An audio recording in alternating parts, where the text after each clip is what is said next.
This is a KGW News Special Edition.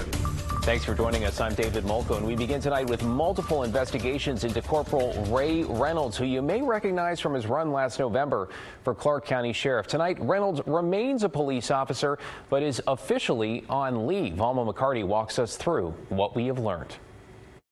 The Vancouver Police Department placed Corporal Ray Reynolds on administrative leave pending the outcome of 4 open internal investigations, each pertaining to a different incident. The first investigation dates back to September 8th, 2022. VPD looking into possible violations of the employee's speech, expression, and social networking policy and oath of office. The second investigation from October 24th deals with those policies plus the city's standards of conduct policy. The final 2 investigations, stemming from 2 separate incidents on December 20th, pertain to possible standards of conduct violations along with use of force and restraints. A spokesperson for the city of Vancouver confirmed to KGW that Corporal Reynolds was placed on leave on December 21st, but declined to go into further detail due to the active investigations. Last year, Reynolds campaigned to become Clark County Sheriff, touting his 37 years in law enforcement.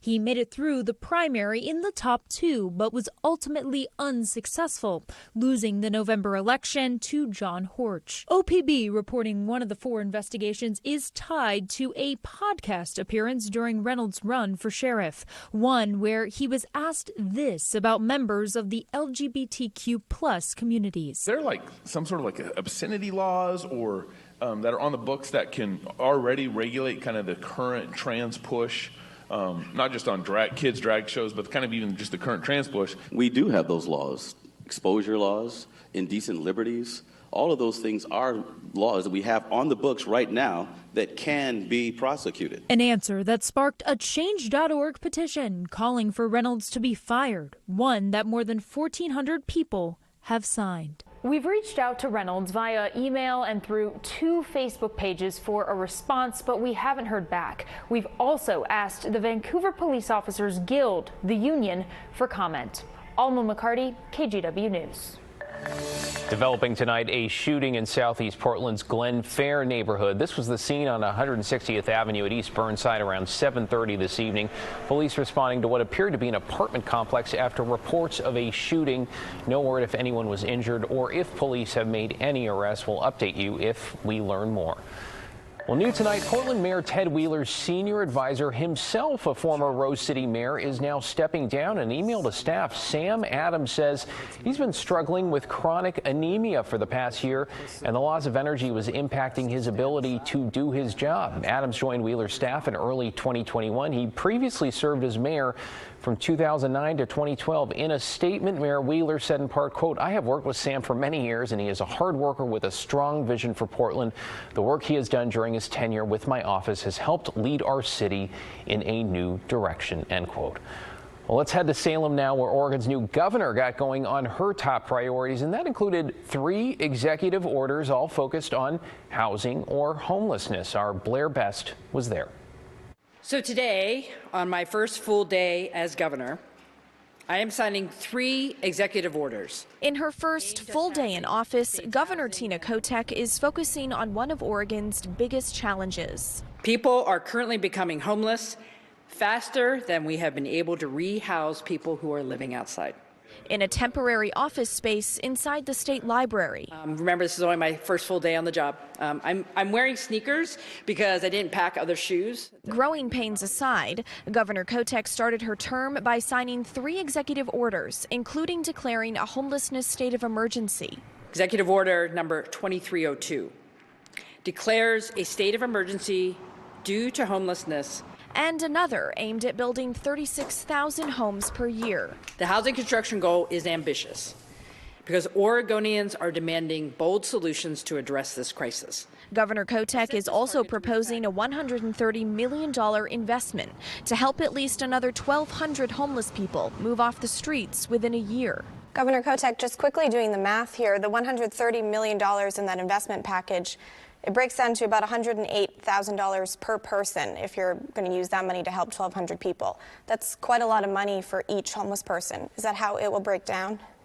Well, we will be able to share more of those details in the coming days, but think about it this way. It's both rent assistance, which looks different than, building a new shelter, plus providing services. So it breaks down in different ways, but we'll try to get you that info as soon as we can. She's expecting bipartisan support as she urges the legislature to quickly take up this investment package. What I have heard uniformly, both from our Democratic leaders and our Republican leaders, is an interest in housing and homelessness. It's affecting all corners of the state. This isn't a partisan issue. And that I'm, in my conversations with the Republican leaders, they know this is a challenge. Governor Kotek is also meeting with local mayors, including Portland's Mayor Ted Wheeler, to address homelessness in the state's more urban areas. We clearly have a particular crisis in the metro area. Since the week after the election, I've been meeting with Mayor Wheeler. 2 of those meetings took place with the new Multnomah County Chair, Jessica Vega-Peterson. We've been having very frank conversations about how we all work together. Blair Best, KGW News. And we'll see where those conversations go. Let's talk about affordable housing a little bit more now with a new federal grant that will help more Portland area families get into permanent housing. The grant is going to a group called Proud Ground, and Oregon senators say it will benefit up to 40 low-income families. According to a recent report from the Oregon Department of Land Conservation and Development, the state needs to build more than 550,000 homes over the next 2 decades. Now, nearly a third of those will be needed for low-income Oregonians. Senator Ron Wyden says building enough new homes to meet the state's growing population is one of his top priorities. In this session of the Senate, I'm going to be championing MITEC, middle-income housing tax credits, so that nurses and firefighters and teachers have a chance to get a roof over their head. Now, Proud Ground works in Clackamas, Clark, Lincoln, Washington, and Multnomah counties. Let's get you caught up on tonight's other headlines now. Thousands of dollars worth of drugs are now off the streets as Portland police announced a joint investigation with the DEA led to 30,000 fentanyl pills and 2 kilos of powdered fentanyl, estimated value nearly $100,000. Now, it's not exactly clear where the drugs were seized, though police say a canine and the East Neighborhood Response Team were also involved. We're hearing from former Thorns coach Paul Riley the day after the National Women's Soccer League permanently banned him. Now, Riley was named in multiple investigations, including one by the league, which found systemic, widespread, and misconduct and abuse. 2 former Thorns players also accuse him of harassment and sexual coercion, which he denied. Riley told the NBC affiliate in Raleigh he's planning to, quote, fight a lot of things, end quote. He went on to describe the league as, quote, political and, quote, woke. And Multnomah County Animal Services is now returning to full operations as of Tuesday, a week after they put a pause on accepting stray pets because of staffing and capacity issues. Now, last week they told us all 85 kennels at the shelter were full. They were also using office space to hold animals. So in-person adoptions also back now for the first time since the start of the pandemic. Well, and speaking of COVID, cases of new Omicron subvariants are on the rise, and the name of this one doesn't exactly roll off the tongue. Brian Clerkley talks to the experts about XBB.1.5. That we do have good clinical data to suggest that a prior vaccination series with the original strain and the boosters appears to provide good protection and longstanding protection against severe disease and hospitalization. Dr. Katie Scharf with Kaiser Permanente says everyone should expect to get infected with COVID-19 if they haven't already. So getting a booster is her recommendation. Dr. Scharf says there's no clinical data to know if the current vaccine provides protection against XBB.1.5, but there is evidence being vaccinated helps with severe symptoms. So individuals who are 65 and older, individuals with multiple medical conditions, individuals who are immunocompromised, or even pregnant women, those are the individuals we should really be messaging that need their updated booster. She says the new XBB.1.5 variant is very contagious and spreading quickly in the United States. It accounts for almost 28% of cases across the country.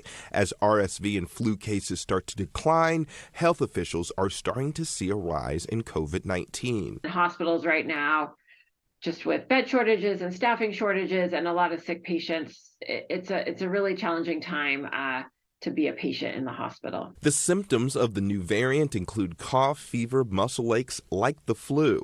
At Lay Care Pharmacy in Northeast Portland, pharmacist Tan Lee says they've given out almost 25,000 vaccines since the summer, and things are starting to pick up again with this new variant out. I see a lot of younger people to come and get the vaccine. Over at Virginia Garcia Clinic in Hillsborough, Director of Patient Support and Safety Hazel Wheeler says they've been seeing an increase in the virus with their patients. Most of their patients are Hispanic, and the positivity rates are over 20%. Lower income, so we have larger family structures that are closer together. We also have folks that are unable to call in sick, so they don't have the ability to isolate. They don't have the ability to self-quarantine. Bryant Clerkley, KGW News.